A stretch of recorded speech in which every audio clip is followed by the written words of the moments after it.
So there is a lot of opportunities in Hungary for legumes. There is a lot of research and breeding going on. So there is a genetic pool.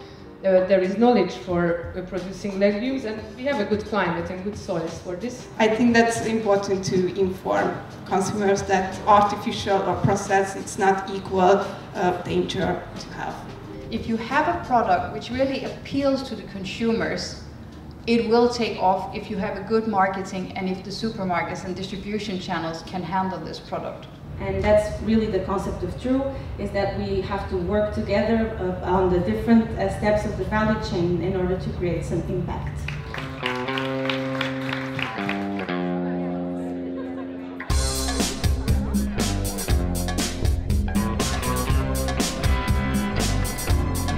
The average Hungarian per year eats less than 1.5 kilograms of any lentils. It means basically that they finish their New Year's lentil soup, and that's all.